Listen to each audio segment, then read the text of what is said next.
well. Thank you very much for joining us this morning for the press conference for the squad announcement for the upcoming CONCACAF Nations League Finals. It's a very exciting time, you could say, for Jamaican football as we're about to embark on a first, and that has been in the last four of this competition, but we'll certainly get more on that later. Let me introduce those that we have to our head table. We're joined by the head coach of the Reggae Boyz, Hamer Hallgrimsson, and to his left as well, we have one of our assistant coaches for the senior men's national team, Maron Gordon. Members of the media, Jamaica Football Federation staff, really appreciate you all being here this morning as well, and for those virtually that will join in later on, we appreciate your support as well. Prior to going into this press conference, we're going to open with a word of prayer, and then we'll get right into things. So let us pray. Our loving, kind Heavenly Father, we're grateful for another wonderful day that we've come together to serve you. At this point in time, we kindly ask that you may bless the proceedings upon this press conference so that everything may go well and smooth, Father, and may we as a nation continue to unite as we push toward excellence, success, and growth in football, Father. Let us all stakeholders unite together. Fans, supporters, coaches, staff members, players all unite together to help us accomplish the dreams to push this nation even further. We ask all these things now through your loving Son, Christ Jesus, we pray. Amen.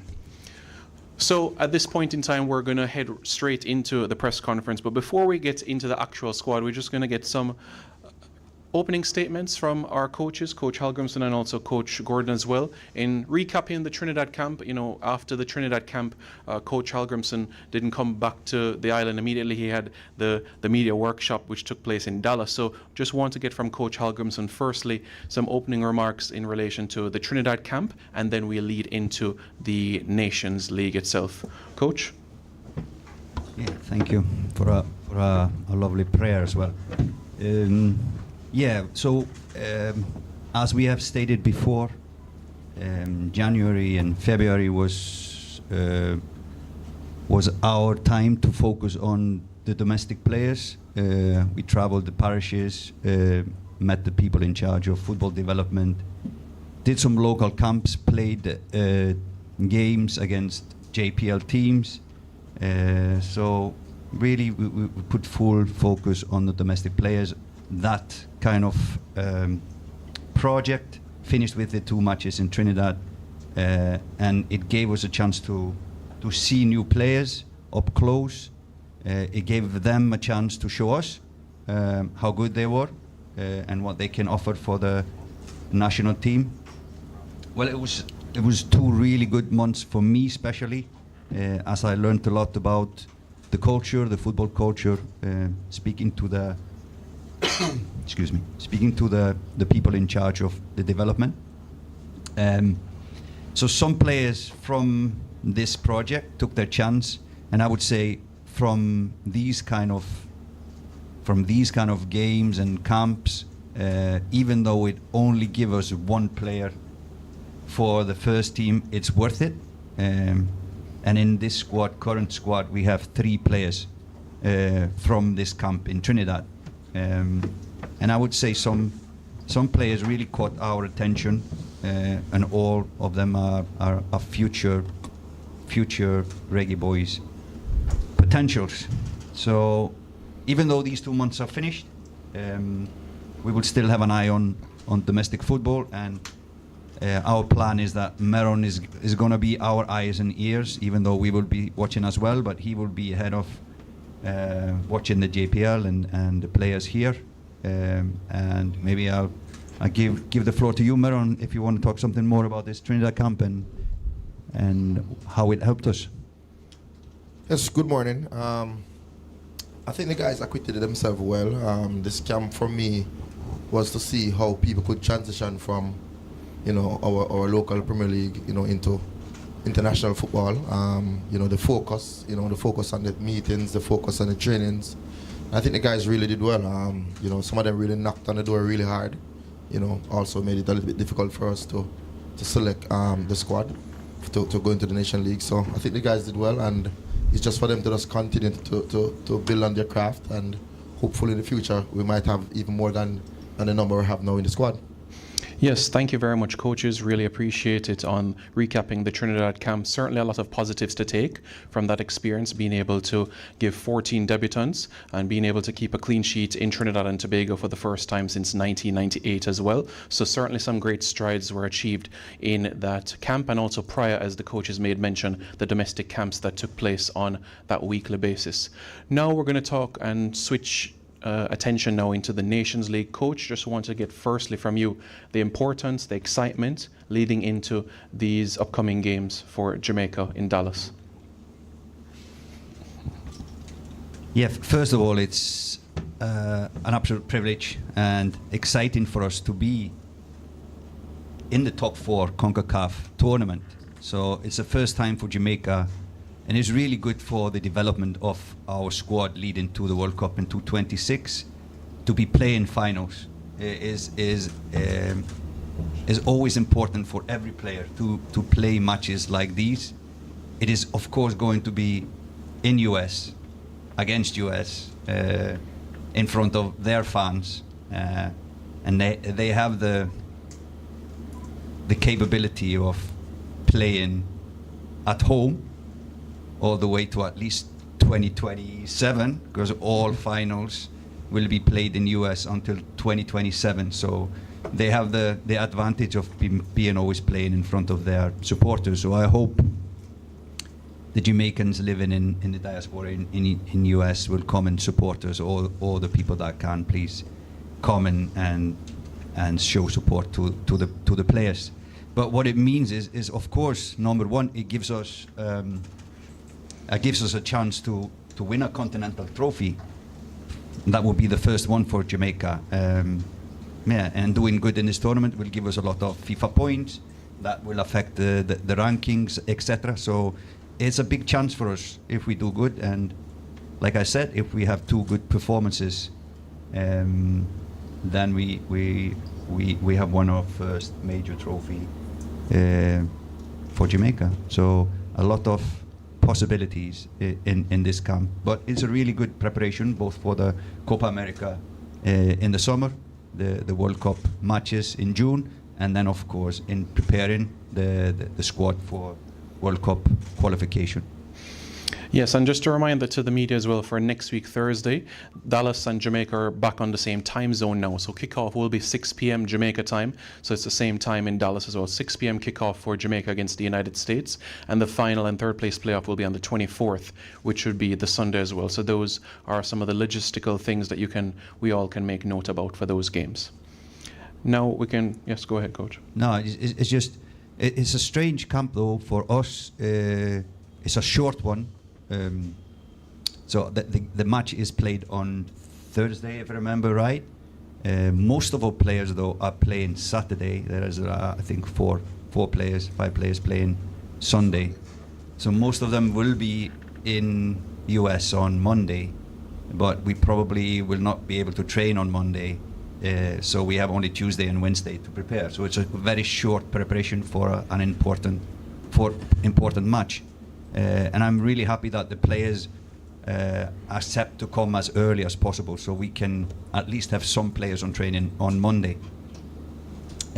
So yeah, that is one thing. Prior to go into the squad, we have also added into the staff for this camp Dr. Jason Scott Hamilton, a sports psychologist that will be supporting, more maybe observing this camp, but we intend to have him as a staff member in the Copa America, so we give him this chance to get to know us, to get to know the players, and for the players to get to know him.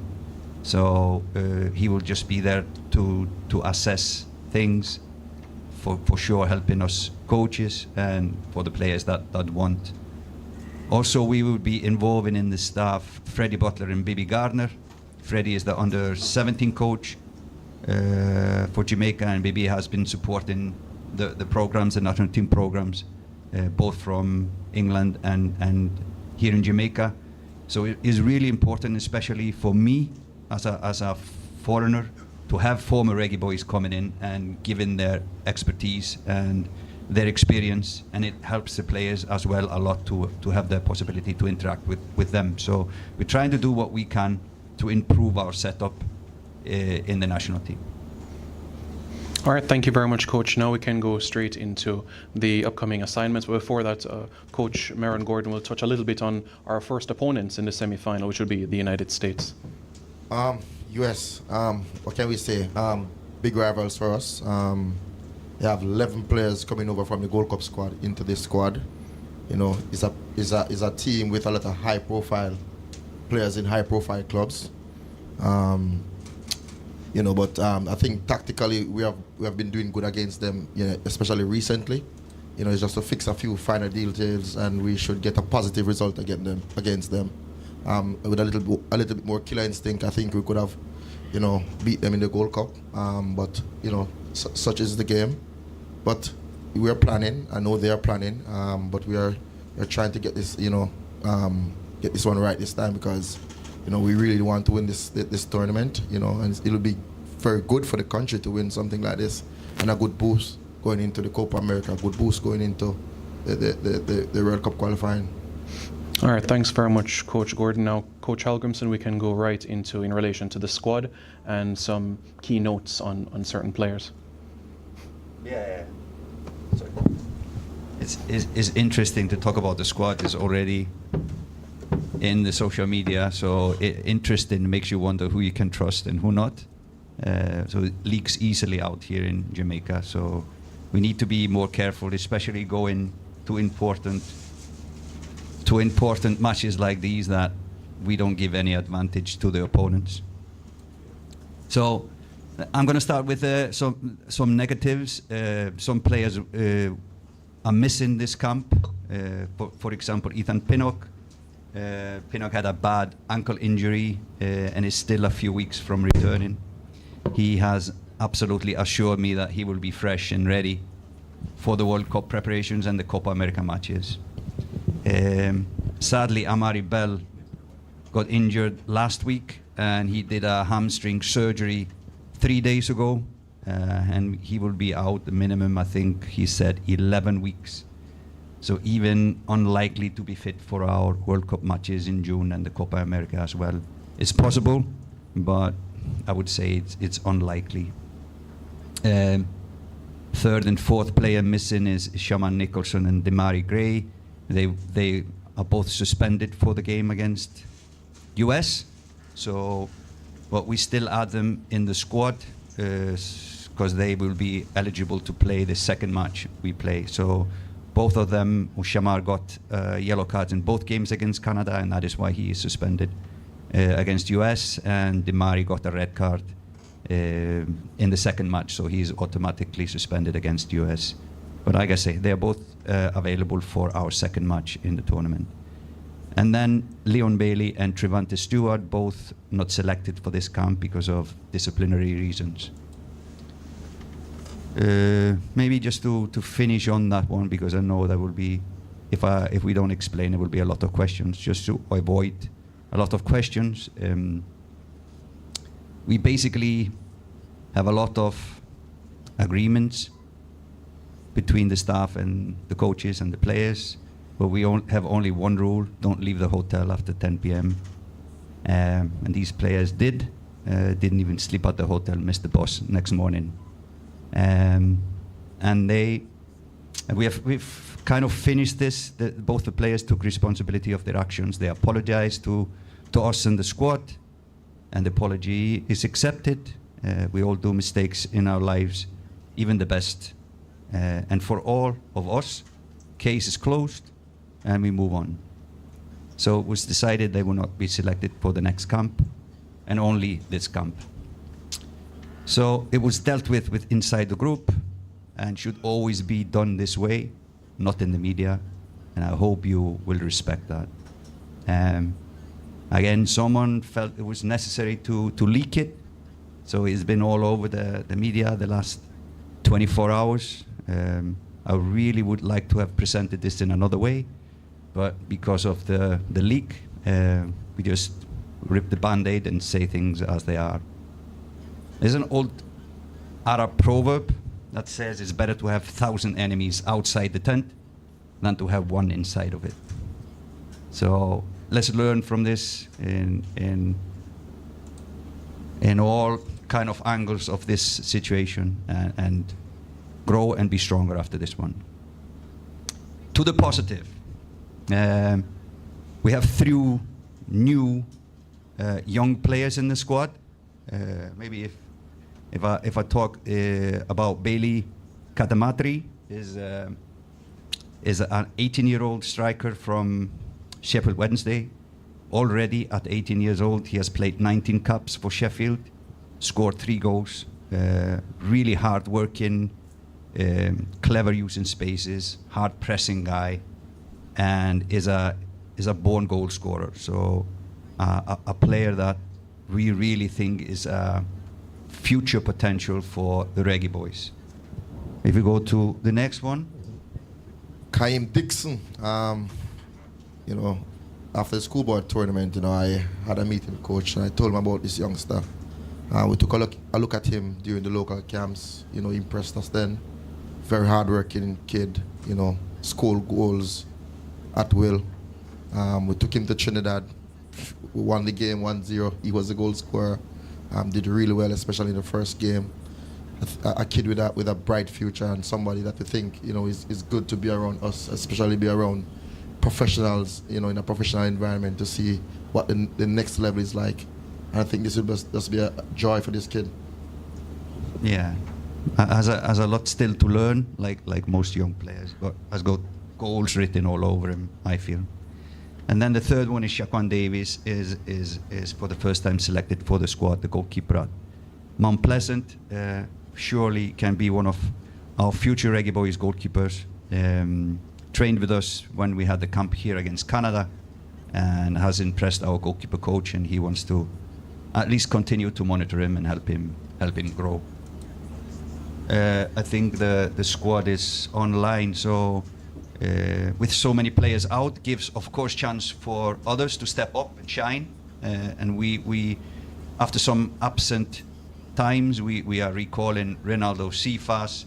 He's been playing really well in Turkey for his club. Jamal Lowe also played really well for Swansea. Corey Burke, returning from injury, is fit and ready. And Richard King has not been with us for some time, so we recall him again. The rest of the squad, as you can see online, are the players that have been with us in the Nations League games leading up to this one since September. It's really nice to have a player like Michael Antonio, who got injured against Canada, now back into action. And the same I can say with Casey Palmer, who missed out, I think, the Canada matches.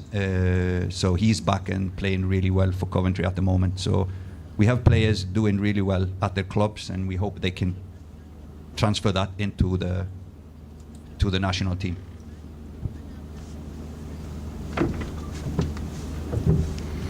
And I know we do have some print media with us as well, and I know editorially getting all the names very, very important, just so for clarity as well. So I'm just going to run through the list, and of course, you know, our coaches will continue along those lines as well. So goalkeepers, Andre Blake, Shaquan Davis, and Jamali Waite. Defenders, Richard King, Damian Lowe, Dishon Bernard, Michael Hector, Dexter Lembekisa, Tavon Gray, and Greg Lee. Midfielders, Daniel Johnson, Joel Latiboder, Bobby Decordova-Reid, Karoy Anderson, Casey Palmer, and Ronaldo Sifas. And the attackers, Corey Burke, Bailey Kadamatari, Demarai Gray, Shamar Nicholson, Michael Antonio, Jamal Lowe, and Kaheem Dixon. So that's the 23 selected for the upcoming games in the CONCACAF Nations League Finals.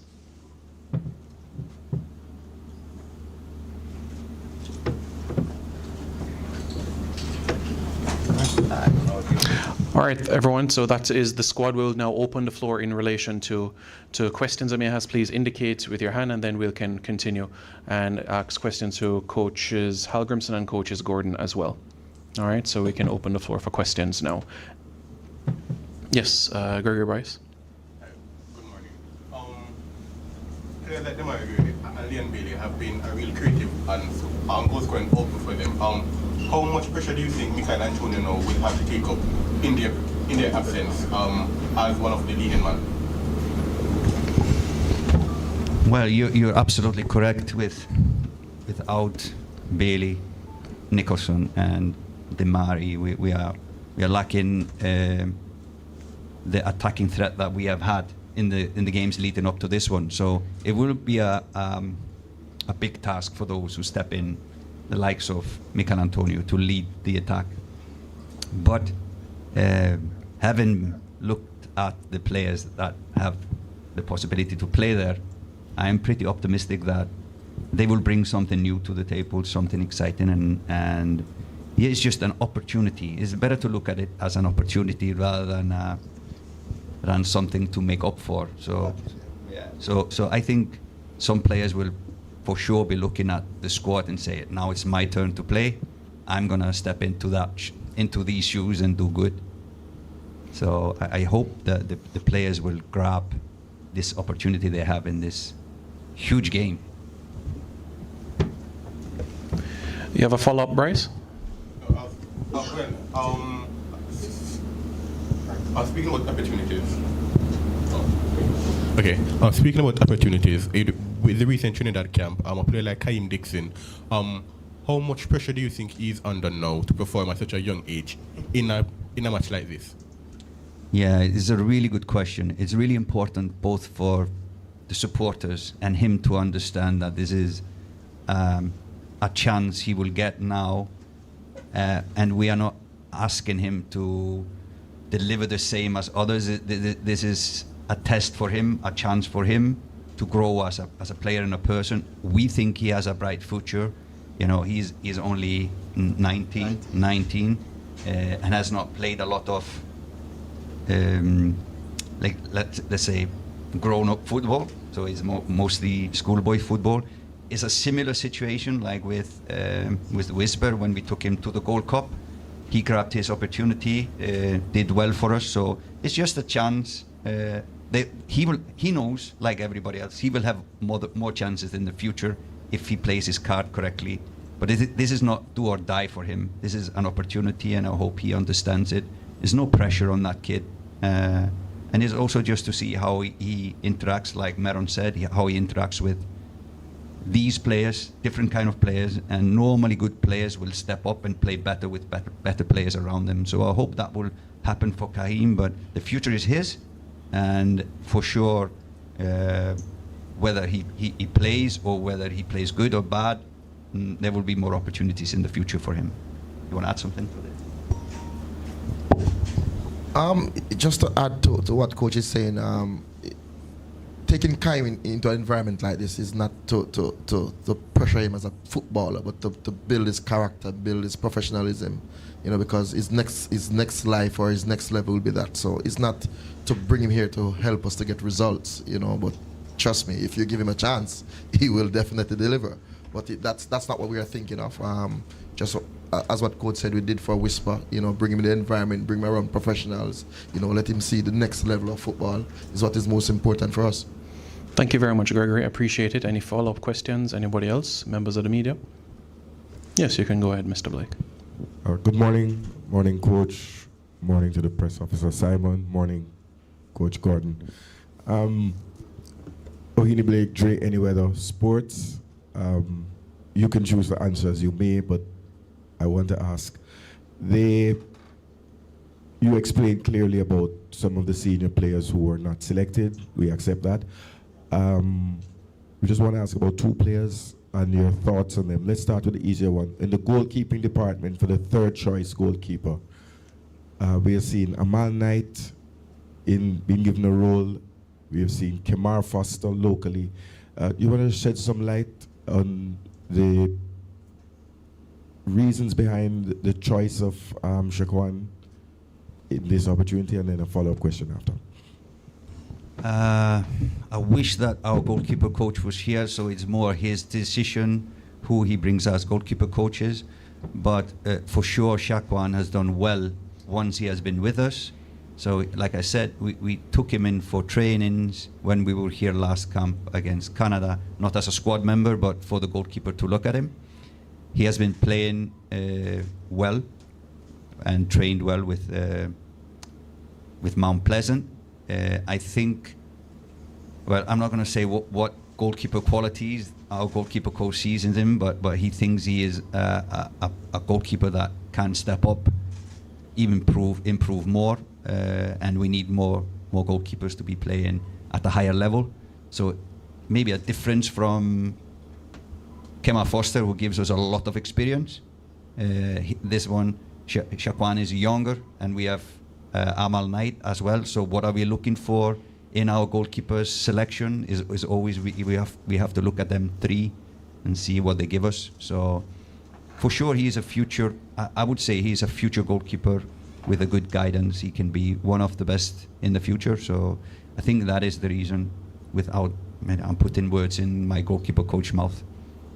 And the more difficult one would be, I know Simon attempted to go through the squad. Thanks for that. The Dujon Richards, he had been a young player who had been brought in the squad last year at the Gold Cup. And at that time, Coach Marion, you were full of praises for the young man. He scored against Trinidad. And at the time, Coach Marion, you had said that this was one for 2026 and beyond.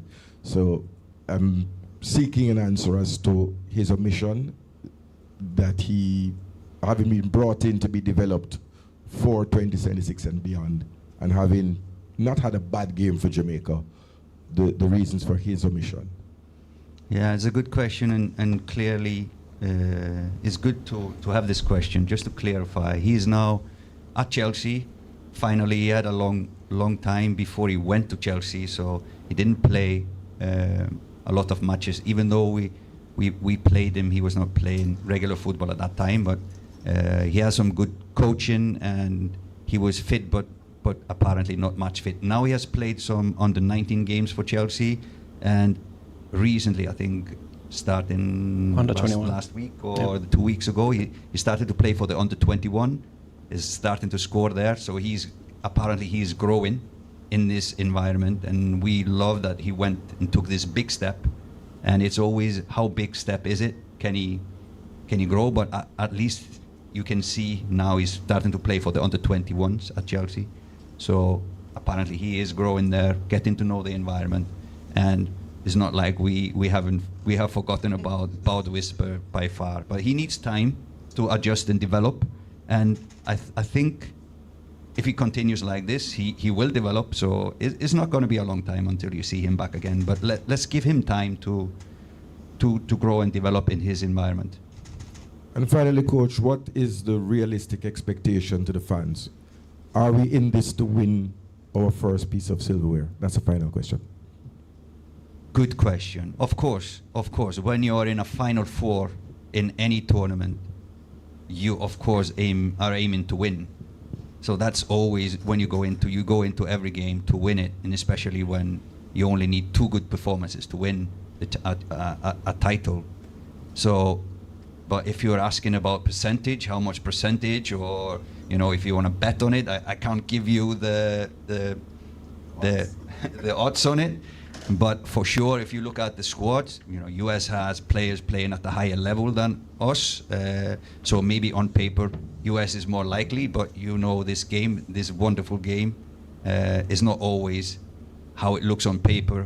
The result doesn't always reflect on how it looks on paper. So I think we are growing. If we have grown this much, we would just see on the 21st.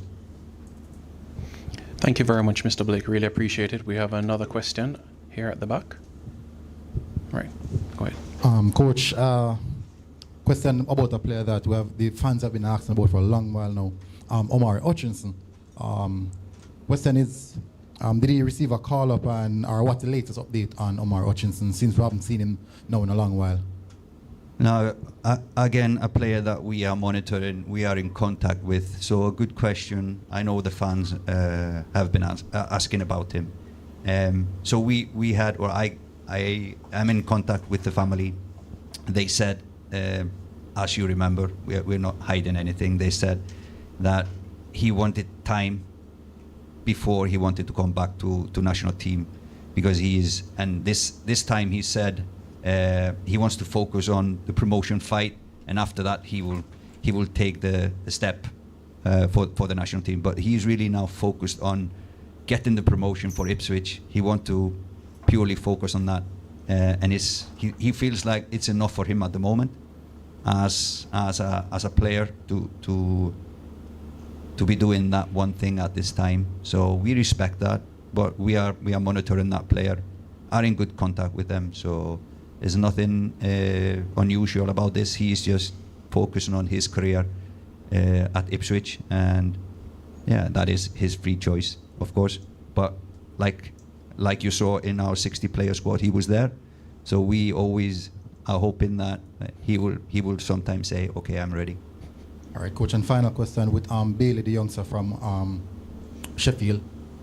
What qualities did you see in that makes you think, I think this can add something different to what we have with our strike force at this moment? Well, firstly, he's like Kaim Dixon. He has got goals written all over him. So in his youth career, he scored a lot of goals. For me as a striker, what catches my eye is that he's really hardworking. He takes constant running behind defenses. He's a good link-up player. He's clever using spaces, and his technique is really good. So I think he has all the attributes that a good striker should have. But he's still young, like Kaim Dixon. So I think it's good for him to get to know the players, come into the squad. We can evaluate him in this camp. So I'm looking really forward to seeing him, what he can deliver and give us on the training session, and hopefully he can be a surprise when he starts to play. But for sure, a future player for us. This is kind of an off-context type question. Leading up to the Canada last match versus Canada, we played the big match result. The moments before you guys walked out on that pitch, what was going through your mind?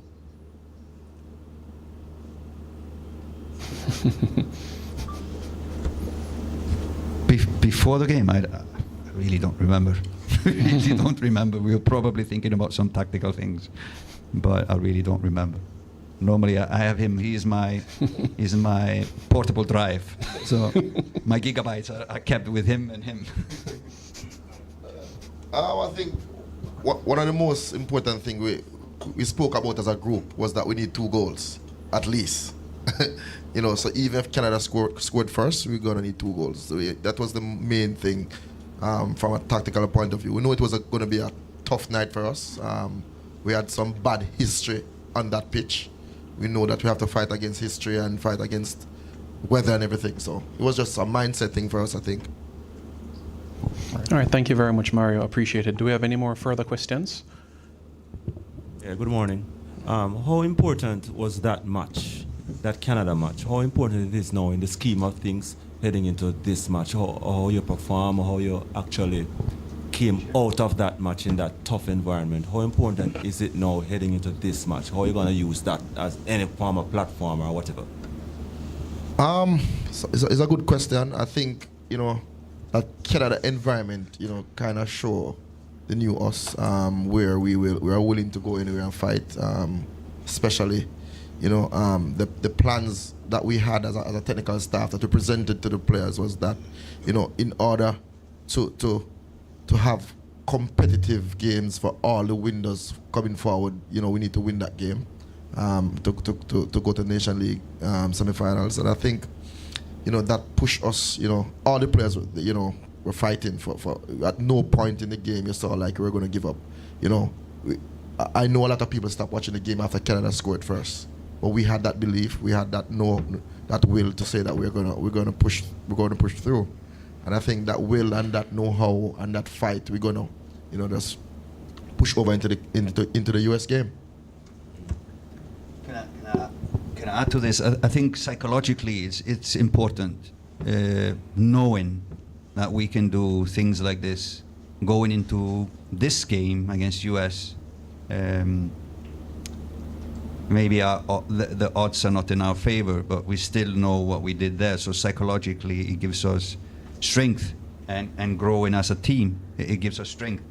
Again, financially as well for the federation to have won this game, to secure this semi-final and final, huge games, and then we secured our spot in the Copa America. So again, financially really important for the federation. So we can grow as a unit, we can grow as a federation, doing more things for the